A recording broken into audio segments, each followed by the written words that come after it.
To build কোরআনি জীবন নামক YouTube চ্যানেলে আমি জালালউদ্দিন মণ্ডল অত্যন্ত গুরুত্বপূর্ণ খুবই প্রয়োজনীয় একটা বিষয় আলোচনা করতে এসেছি।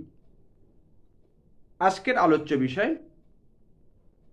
কুরআনি নির্দেশনায় মদ ও জুয়া, alcohol and gambling under Quranic guidance. আমরা আধুনিক জীবনে অনেক মানুষ মদ এবং জুয়ায় আসক্ত হয়ে পড়ি। আমাদের প্রত্যেকের জেনে নেওয়া দরকার আল্লাহ পাক পবিত্র কোরআন পাকের মাধ্যমে এই মদ জুয়া বিষয়ে কি নির্দেশনা আল্লাহ পাক দিতে চেয়েছেন। কারণ আল্লাহ পাক পবিত্র কোরআন পাকের মধ্যে সমগ্র বিশ্ববাসীকে এই মেসেজ, এই বার্তা, এই শিক্ষা আমাদের দিতে চেয়েছেন। আমি খুব সংক্ষিপ্তভাবে আমার এই চ্যানেলের মাধ্যমে আমি পবিত্র কোরআনের 4টে সূরা থেকে 5টা আয়াতকে সঞ্চয়ন করে নিয়ে আপনাদের সামনে খুব সংক্ষিপ্তভাবে উপস্থাপন করছি। প্রথম যে বিষয়টা আলোচনা করছি যে আল্লাহ পাক জানিয়ে দিয়েছেন আল্লাহর ঘোষণা। আল্লাহ ঘোষণা করে দিয়েছেন কি মদ এবং জুয়ার মধ্যে উপকারের চেয়ে পাপই বেশি, উপকারের থেকে পাপ বেশি, অনেক বেশি। আল্লাহ পাক সূরা বাকারার 219 নম্বর আয়াত আল্লাহ পাক জানিয়ে দিয়েছেন যে লোকে তোমাকে, নবী সাল্লাল্লাহু আলাইহি ওয়াসাল্লামকে বলছে, লোকে তোমাকে মদ এবং জুয়া খেলা সম্পর্কে জিজ্ঞাসা করে। মদ এবং জুয়া খেলা সম্পর্কে লোকে তোমাদের জিজ্ঞাসা করে, বলো, ওদেরকে বলে দাও দুটোর মধ্যে মহাপাপ, মহাপাপ, এগুলো সমস্ত পাপের মূল, অসংখ্য বড় বড় পাপ আর এর মাধ্যমে ঘটে। মদ এবং জুয়া আসক্ত হয়ে গেলে মানুষ আরও এর সঙ্গে সঙ্গে অনেক রকম কাজ পাপ করে বসে। তাই এটাকে মহাপাপ বলেছেন আল্লাহ পাক। এই দুয়ের মধ্যে মহাপাপ। মানুষের মধ্যে কিছুটা উপকার আছে এর মধ্যে, তবে উপকারের চেয়ে ওদের পাপ অনেক বেশি, অনেক বেশি। মদ অ্যালকোহলে কিছু হয়তো উপকারিতা শারীরিক থাকতেই পারে, আল্লাহ পাক বলেছেন কিছু থাকতে আছে হয়তো, কিন্তু তার থেকে এর উপকারের থেকে পাপ অনেক বেশি, পাপ ওদের অনেক বেশি। তাহলে এগুলোকে বর্জন করতে হবে। আল্লাহ পাক এখানে মহাপাপ বলেছে, এগুলো বর্জন করার জন্য নিষেধ করেছেন। সেই সঙ্গে সঙ্গে সূরা নাহলের 67 নম্বর আয়াতে আল্লাহ পাক বলছেন, আর খেজুর গাছের ফল এবং আঙুর থেকে তোমরা যে মদ ও ভালো খাবার পেয়ে থাকো, এদের মধ্যে বোধ শক্তি সম্পন্নদের নিদর্শন রয়েছে। যারা বোধ বুদ্ধি সম্পন্ন, চেতনা সম্পন্ন, যাদের চেতনা, বোধ, বুদ্ধি, মানবিকতা, নৈতিকতা, মূল্যবোধ যাদের সক্রিয়, তাদের জন্য শিক্ষা রয়েছে। কেননা এই খেজুর গাছ এবং আঙুরের মধ্যে থেকে ভালো খাবার পাওয়া যায়, আবার মদও পাওয়া যায়। নিঃসন্দেহে ওগুলোকে ওই যে খেজুর গাছ, খেজুর আঙুরের রস, খেজুর গাছের ফল, খেজুর, তার থেকে যেমন খুব ভালো সুস্বাদু পুষ্টিকর জিনিস পাওয়া যাবে, ঠিক তেমনি এর থেকে বাবার মদ তৈরি হবে, যেটা একটা মারাত্মক ক্ষতিকর জিনিস, মহাপাপের জিনিস একটা, সেটাও পাওয়া যাবে। সেজন্য দুটো জিনিস আছে, ভালো এবং খারাপ মদ দুটোই পাওয়া যায়। বোধ শক্তি সম্পন্নদের কিন্তু এর থেকে শিক্ষা নিতে হবে, নিয়ে যেটা ভালো সেটাকে আমাদের গ্রহণ করতে হবে, আর খারাপ যেগুলো মদ যেগুলো তৈরি হবে সেগুলো আমাদের ত্যাগ করতে হবে, বর্জন করতে হবে। আল্লাহ পাক এটা জানিয়ে দিয়েছেন।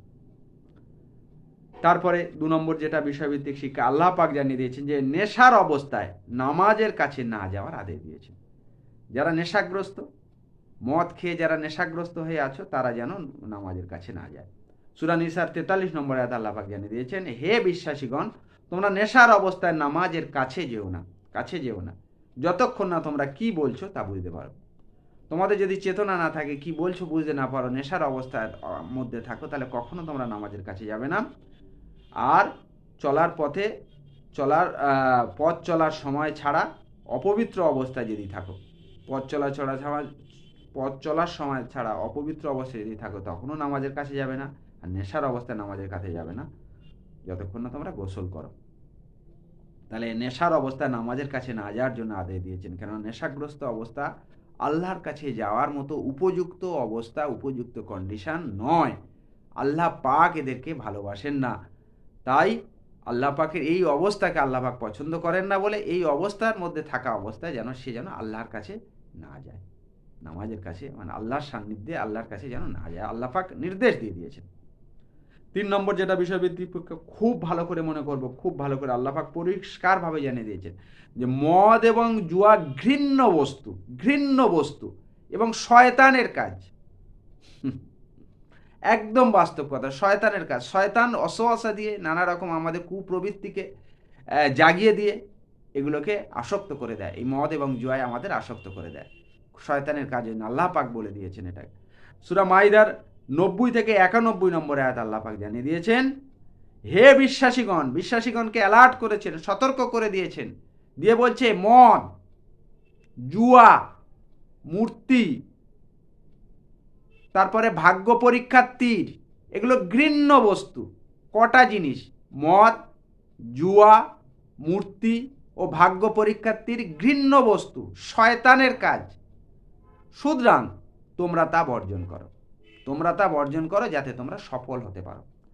তাহলে সফল হতে গেলে, আল্লাহ পাকের কাছে সফল হওয়ার জন্য, সফল হতে গেলে আমাদের ঘৃণ্য কাজ, ঘৃণ্য বস্তু, শয়তানের কাজ, শয়তান আমাদেরকে অসহসা দিয়ে, আমাদেরকে আসক্ত করে, কুপ্রবৃত্তিকে মানে জাগিয়ে দিয়ে এই মদ, জুয়া, মূর্তি, ভাগ্য পরীক্ষার মতো ঘৃণ্য কাজে আমাদের আসক্ত করে দেয়, শয়তানের কাজ এগুলো।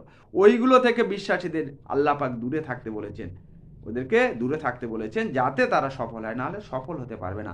তাহলে আল্লাহ পাকের কাছে সফল হয়ে, বিশ্বাসী হয়ে, সফল হয়ে, মুমিন হয়ে, মুত্তাকি, ফরেজগার হয়ে যেতে গেলে আমাদের এই মদ, জুয়া, মূর্তি এবং ভাগ্য পরীক্ষা থেকে আমাদের সর্বদাই দূরে থাকতে হবে, এই ঘৃণ্য বস্তু থেকে আমাদের দূরে থাকতে হবে।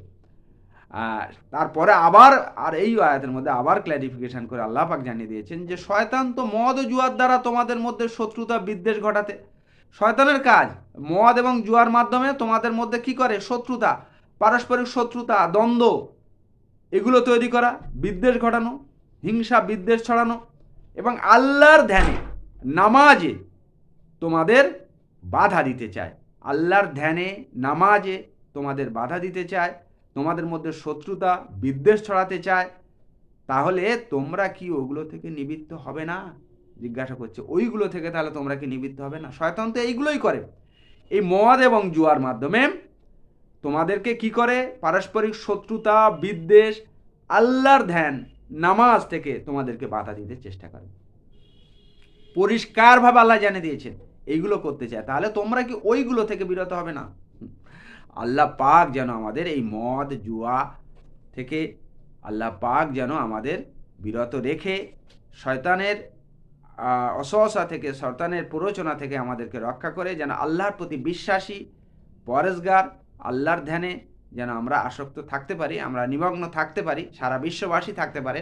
সেই জন্য এই মদ, জুয়া থেকে সতর্ক থাকার জন্য আল্লাহ পাকের এই যে কোরআনি বার্তা, কোরআনি মেসেজকে আমরা নিজেদের জীবনে গ্রহণ করে আর সবাই যাতে পায়, সবার মধ্যে ছড়িয়ে দেওয়ার জন্য শেয়ার করা অনুরোধ রেখে আমি শেষ করছি।